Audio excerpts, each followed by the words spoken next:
근래 한 몇 년 사이에 가짜 뉴스라는 말을 자주 듣죠.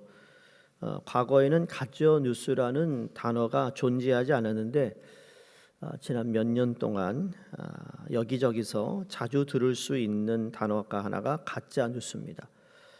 여러분, 가짜 뉴스로 판명된 글을 읽어보면 참 정교하게 기록되어 있다는 것을 알 수 있습니다. 마치 기자가 쓴 것처럼 내용이 또 형식에 손색이 없습니다. 가짜 뉴스를 읽으면 취재를 거친 기자가 자신의 이름을 걸고 보도하는 것처럼 느끼도록 작성합니다. 사람들이 왜 이리 가짜 뉴스를 믿는가 생각해 보면 그들이 원하는 소식을 가짜 뉴스라는 형식을 빌려서 표현하기 때문입니다.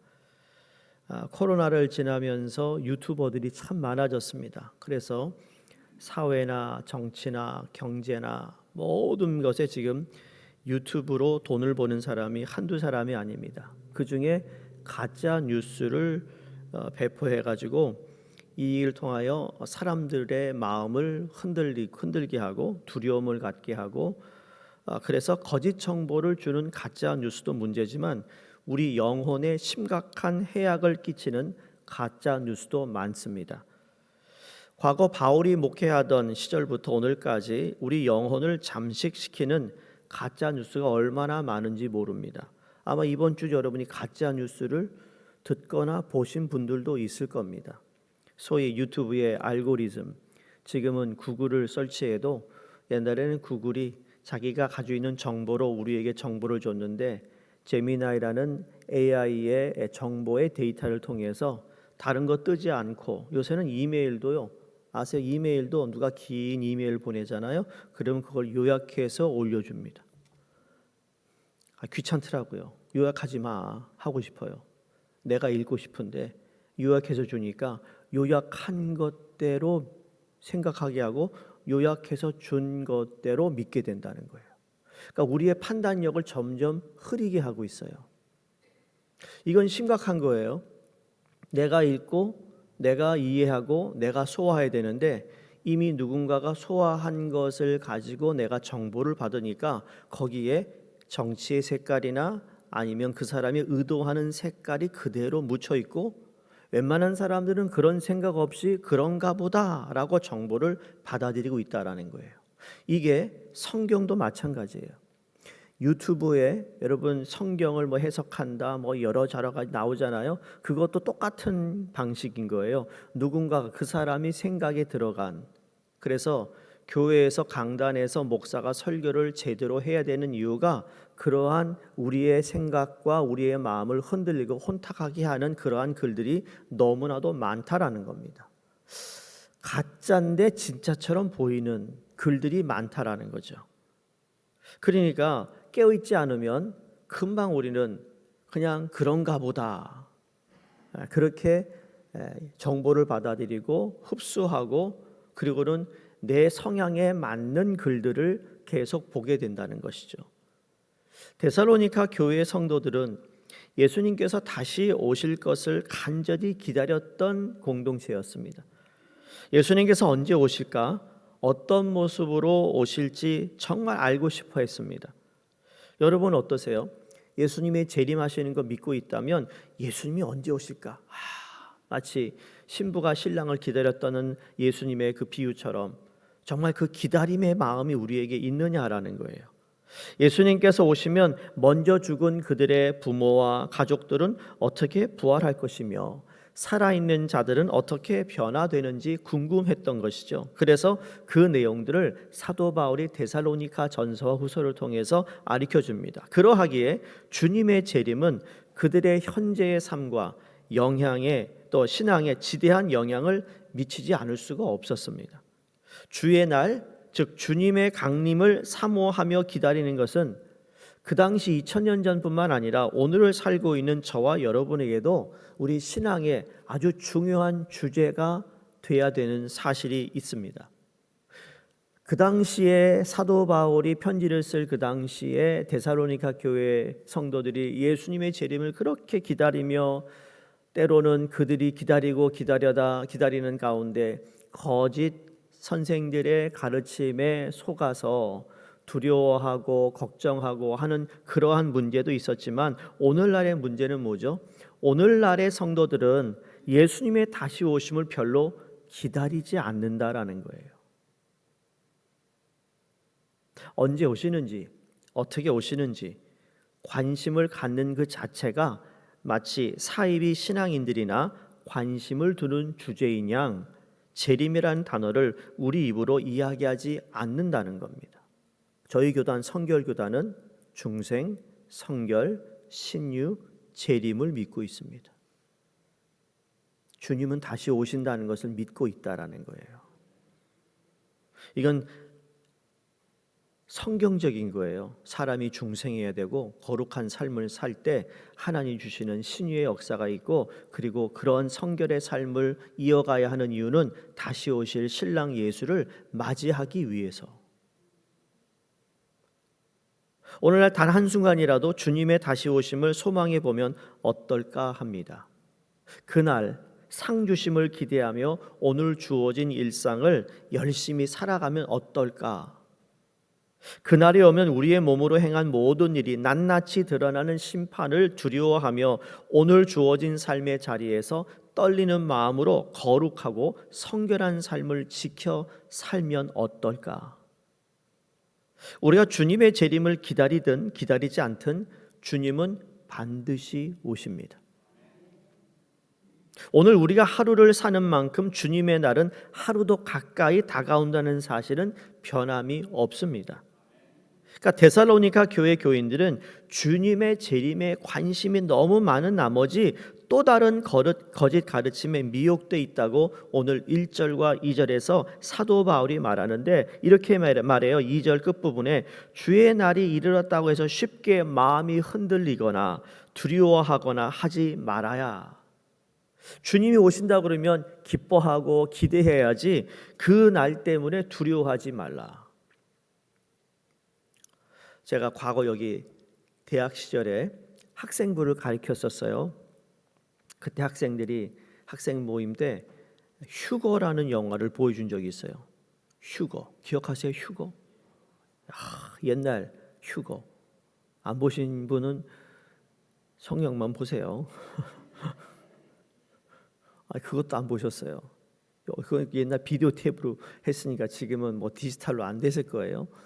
그 휴거를 보여주는데 애들이 다 우는 거예요. 학생들이 어떡하냐는 거예요. 어떡하냐는 거예요. 이제 학생 몇을 집에 데려주는데 계속 우는 거예요. 어떡하냐요. 어떡하기는 예수님 잘 믿어야지. 근데요, 사람이 몇 주 안 가더라고요. 걔네들은 몇 주 안 가더라고요. 언제 그 얘기를 들었느냐 듯이 또 살아가는데 이게 사람의 본능인데, 그래서 우리는 반복을 하는 거예요. 성경은 계속 반복의 메시지예요.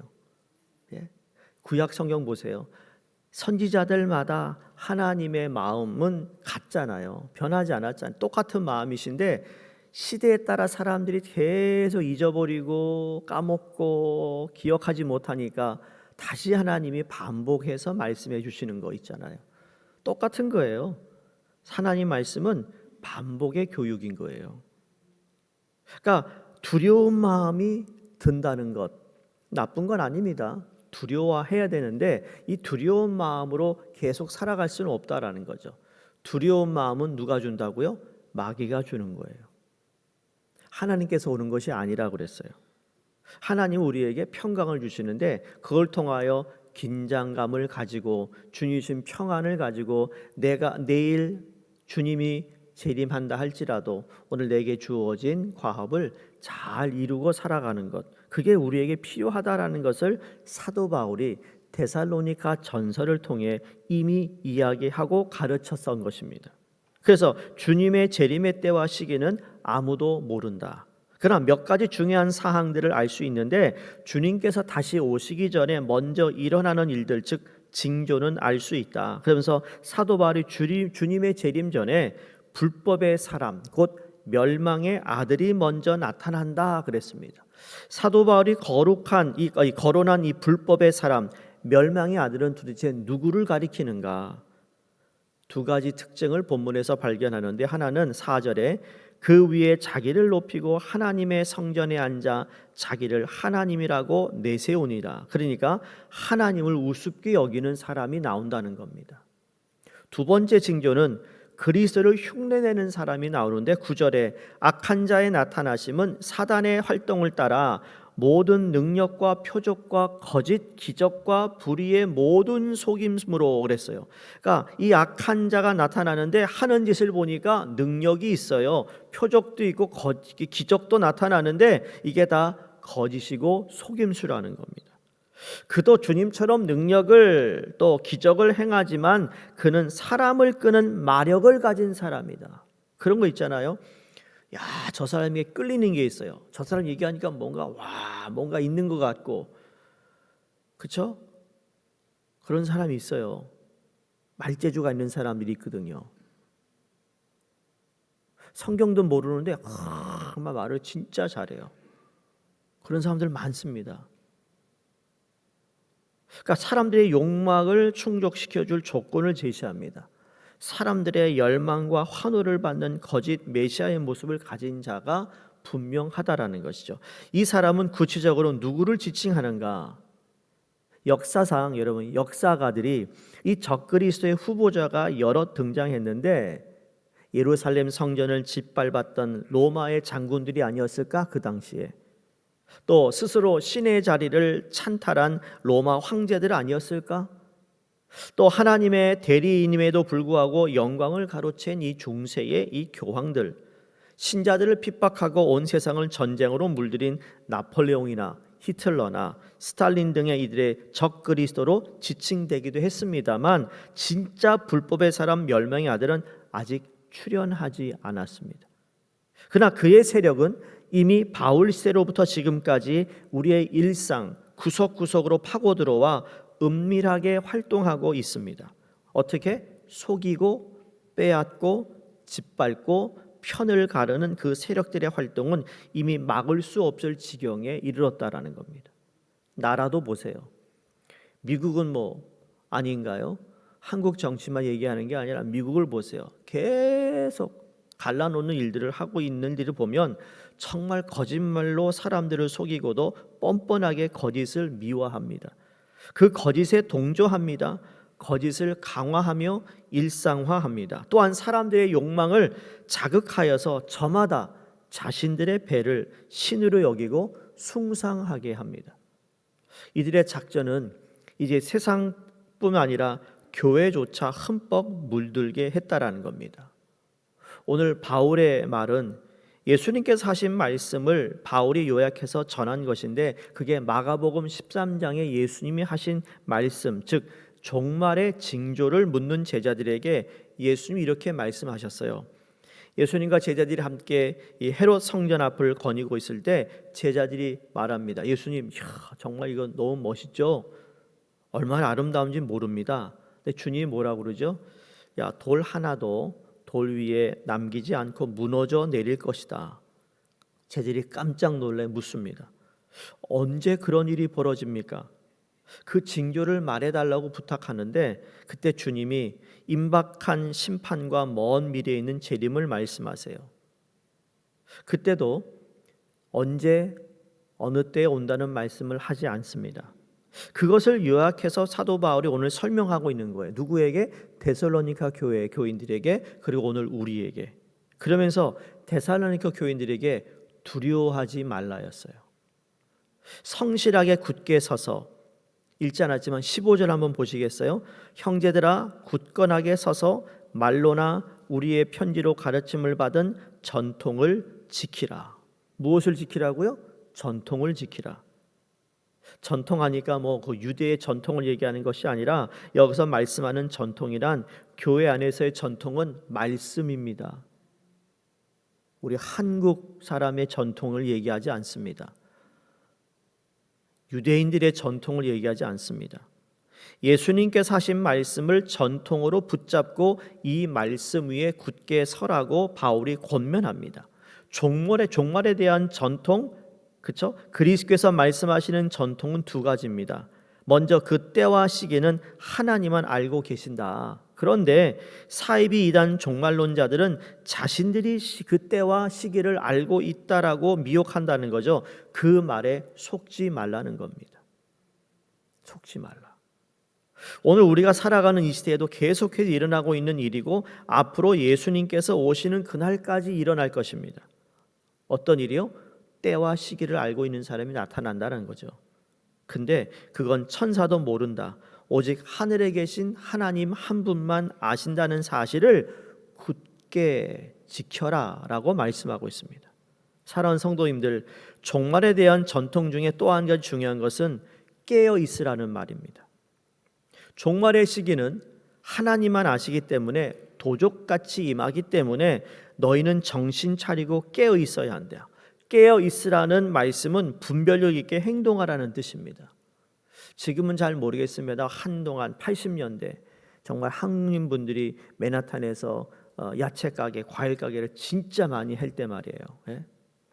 저거 신학대학원에 입학했던 분이 유학생으로 왔다가 그리고 여기에 눌러 앉아서 그 NYU까지 나온 분이 말이죠. 생활비를 벌기 위해 가지고 그 밤에 일하는 야채가게 일해. 그 매니저까지 돼가지고 매니저니까 자동차도 사주더래요. 그리고 자기 야채 가게를 열고 하나님이 콜링해가지고 야채 가게 문 그냥 셔터 닫고 그 안에 썩든 말든 그리고 신학교 들어온 분이 있었어요. 그분한테 들은 얘기죠. 밤에 이분이 그냥 그 디스플레이가 그렇게 중요하다는 얘기 하더라고. 여기도 뭐 하시는 분이 계시겠지만 디스플레이 어떻게 하느냐에 따라 장사가 달라진대요. 이분이 그걸 잘했나 봐요. 그런데 밤에 와치를 한다는 거예요. 와치를. 무슨 와치죠? 도둑놈 와치. 예. 슬쩍 가는 사람 많으니까 지금 카메라가 많으니까 그렇지만 옛날에는 딱 보초 쓰는 사람이 있었다라는 거예요. 보초. 왜 보초였을까요? 근데 보초 쓰는 사람이 꾸벅꾸벅 졸고 있으면 그날 제일 맛있는 맹고, 제일 싱싱한 그 훔칠 수 있는 거는 싹 그냥. 근데 정신 차려야 된다는 건 똑같은 얘기예요. 예수님이 언제 오실지 모르는데 정신 차려 깨어 있으라 하였어요. 그러면 정신 차려 깨어 있는 단어는 뭘까요? 잠 안 자고 그냥 기다리는 것? 아니요. 오늘 성경은 전통이래. 전통. 그게 말씀으로 깨어 있어라. 분별력을 가져라. 말씀이 들어와야 진짜와 가짜를 알 수 있다라는 거예요. 성도님들, 그래서 죄 짓는 자리에 가지 말라는 뜻도 포함되어 있어요. 죄 짓는 현장에서 예수님께서 재림하시면 주님을 어떻게 만날 수 있겠는가? 참된 종말 신앙을 가지고 있는 사람은 죄를 떠나는 사람이에요. 언제 주님이 오셔도 기쁨으로 맞이할 수 있도록 말씀 위에 서서 하나님과 함께 동행해야 된다고 가르치고 있습니다. 그러므로 전통, 즉 말씀을 기억한다는 것은 너무나도 중요합니다. 여러분, 모르는 말 아닙니다. 말씀에 대한 중요성을 왜 모르겠어요? 다 압니다. 그러나 말씀을 기억한다는 것은 다른 겁니다. 어떻게 기억하면 되죠? 주야로 묵상할 때 기억합니다. 말씀을 기억한다는 것은 마음판에 새겨 넣는 겁니다. 말씀을 기억한다는 것은 그 어떤 것과도 바꾸지 않겠다라는 가치가 있는 겁니다. 그 무엇에게도 빼앗기지 않는다는 그러한 결심이 있어요. 말씀을 기억한다는 것은 말씀을 주시는 분과 흠뻑 사랑에 빠지는 것이라는 겁니다. 주님의 말씀에 뿌리를 내려 그 어떤 미혹함에도 흔들리지 않고 주님의 다시 오심을 기다림이 오늘을 살아가는 힘이 될 수 있기를 주의 이름으로 소망합니다. 그래서 사도 바울이 데살로니가 교회에게만 전했던 이 메시지가 오늘 2026년을 살아가는 저와 여러분에게도 이게 경고의 메시지가 아니고요. 우리를 경고하고 있지 않아요. 이 말씀은 우리에게 소망을 갖게 하고 있어요. 너의 이 힘듦과 어려운 예수로 말미암아 너의 힘이 삶에 참 고난이 있다 할지라도 소망을 가지라는 거죠. 그래서 예수가 소망이고 예수가 생명이고 예수가 모든 것을 해결할 수 있는 분이라는 소망과 믿음을 가지고 갈 때 우리는 주님을 기다리는 신부로서의 삶을 살아가게 되는 줄로 믿습니다. 우리 교회 모든 성도님들이 이 소망을 잊지 않고 말씀 위에 굳건히 서는 저희 교회 모든 분들 되시기를 주의 이름으로 축원드립니다. 사랑의 하나님, 종말의 시대에 말씀 위에 서서 진리를 지키겠습니다. 깨어서 참과 거짓을 분별하고 죄짓지 않도록 우리를 붙잡아 주시옵소서. 주님께서 다시 오신다는 사실을 믿는다고 하면서 하나님 오시지 않는 것처럼 살아가지 않도록 하나님 우리를 붙잡아 주시옵소서. 다시 오셔서 모든 것을 새롭게 하실 주님을 바라보며 말씀의 전통 위에 거룩한 복음의 집을 짓도록 우리의 마음과 생각을 다스려 주시고 우리 교회 모든 성도님에게도 하나님 동일한 은혜가 있도록 역사해 주시옵소서. 감사하신 예수 그리스도 이름으로 기도드리옵나이다. 아멘.